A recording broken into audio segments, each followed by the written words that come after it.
so much for tuning in to the very first episode of Miki. We've got an exciting show for you today. In fact, we're talking about the band that's sweeping the nation. And I'm not talking about the Beatles.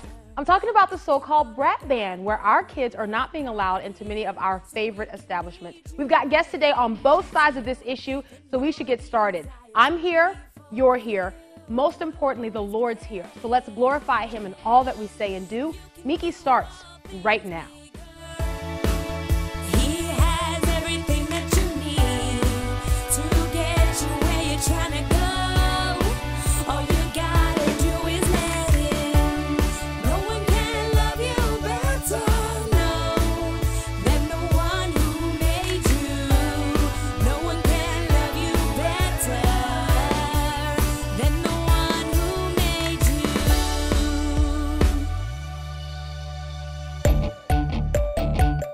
The dinosaur, the fanny pack, blue eyeshadow, maybe even the station wagon.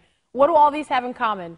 Well, they're extinct. They're things that we do not appreciate anymore because they were trends. And as you know, hopefully, if you're still wearing your fanny pack, you won't be too upset that I said that. But these were trends. These were things that we thought were really neat at the time, and then we move on from that.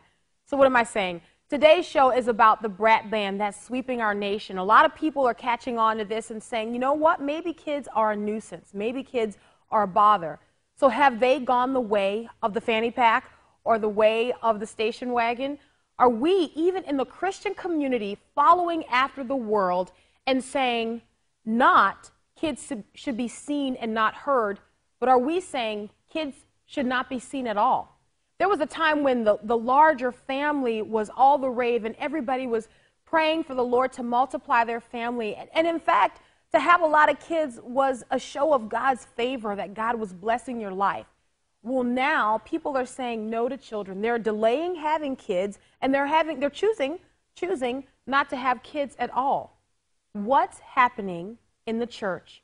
Why are we following after the world? Aren't we called to set the standard? Aren't we called to be salt and light? I would say yes. On today's show, we have guests on both sides of this issue, those who want to see kids in their place, still drawn to the Lord Jesus, still trained up in the way that they should go, but in their own environment. And we have those who would say, you know what, kids need to be with their parents. Their parents are their ultimate teachers. God has given that child to that parent. They need to be in service. Maybe some call it family-style worship. We're going to survey that. But before we do, can I just invite you to look at the scriptures with me? Let's go to the book of Matthew. Matthew chapter 18, beginning at verse 1. It reads this way. I love this. It says, "At that time the disciples came to Jesus, saying, 'Who then is greatest in the kingdom of heaven?' Then Jesus called a little child to him, set him in the midst of them, and said, 'Assuredly, I say to you, unless you are converted and become as little children, you will by no means enter the kingdom of heaven. Therefore, whoever humbles himself as this little child is the greatest in the kingdom of heaven. Whoever receives one little child like this in my name receives me.'" There's several things we can pull from this. One, children were present. As Jesus was ministering to their parents, children were right there. And I would imagine, even as he's dealing with those tough topics, talking about things like adultery, talking about things like divorce, children were right there.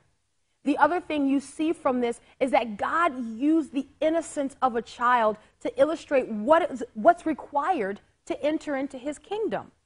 So if God was willing to esteem children to show what it takes to enter his kingdom, who are we to shun them and to push them away? Jesus says something else that's very important. If you receive, let me read it.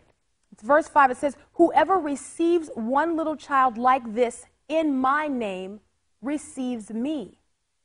It makes it very difficult for me to support establishments that want to push kids away, because I think that this trend has bigger implications. I don't think it's just about families wanting to enjoy a quiet evening, although I understand that. I think it's a show of the culture and the direction that we're moving in. And I think that what God calls good, man is now wanting to call bad. I really do. And so we're going to look at that today. We're going to talk about it. Hopefully you'll stick around for the entire show. I don't know if your opinion is going to be represented here, but I'll tell you, the most important opinion is the Lord's. What does he say about children? What can we glean from him? How can we honor him in all of the decisions that we're making? We're going to discuss that today, right here on Miki.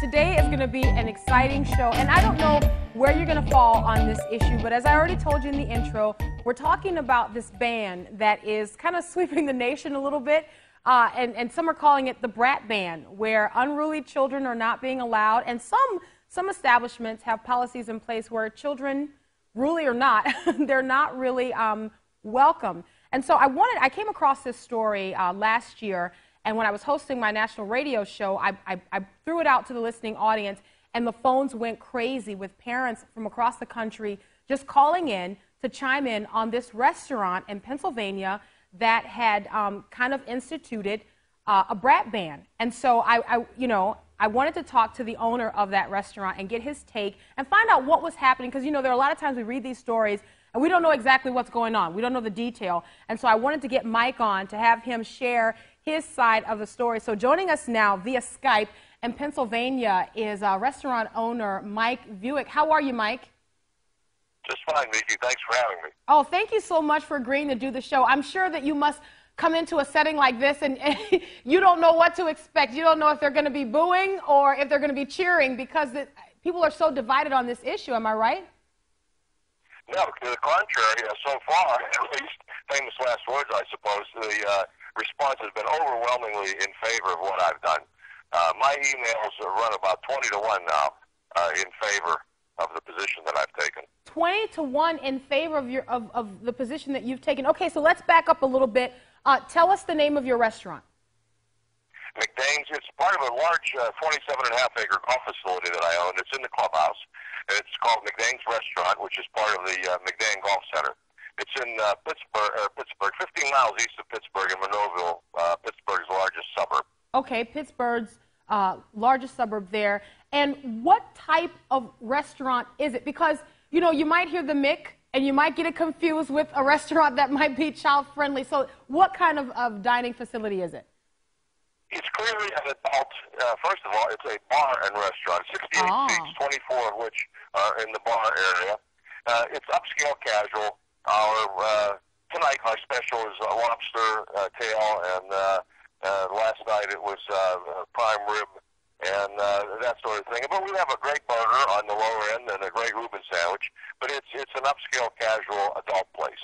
Muted lighting and soft jazz playing in the background, that sort of thing. Okay, so Mike, tell me then, what was happening in your restaurant that you had to institute a ban on kids? There were, and actually maybe that's a misnomer. Maybe it's a ban on, when you a brat ban, maybe it's parents of brats is more appropriate. There were 4 factors. First was an increasing number of infants being brought in the facility. Nothing against infants, but their chief means of communication is to cry. And when you get a 6-month-old in here in an atmosphere with people moving about, inevitably they're going to cry. Or at least if there are 2 of them here, one of them is certain to cry and disrupt a very small dining room. And the second factor was a decline in the behavior of 2 to 5-year-olds. Over the years, I've noticed an increase in their volume and inability to sit still, and they seem to require a duffel bag full of devices to occupy their attention. Back in my day, we just sat there and we got the look. Nothing more. A word need not be spoken to us about being quiet. I remember the look.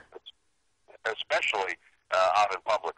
And then third was a lack of cooperation over the years from parents.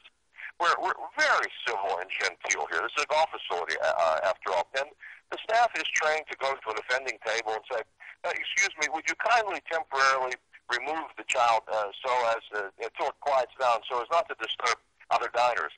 And increasingly, we get these indignant responses from the offending parents. Well, how dare you tell me how to raise my child? I've never been spoken to that way. And we even had a couple tables walk out and stiff us.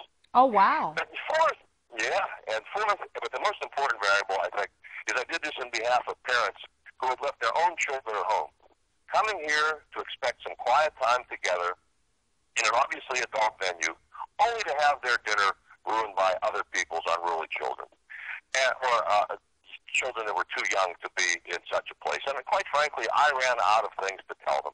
They thought, Mike, look at this.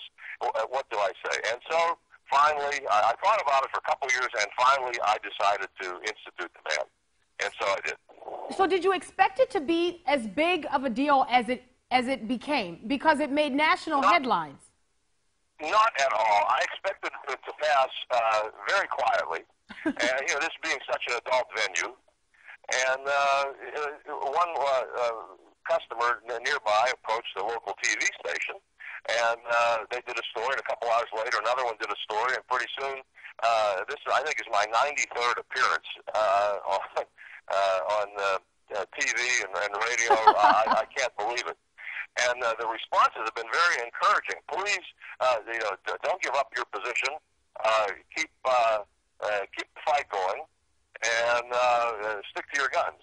And so, in behalf of all those who have sent me all these emails and anecdotes of how they've had their dinners ruined, and they're hoping that a restaurant in their area will follow suit, well, I've kept doing all this.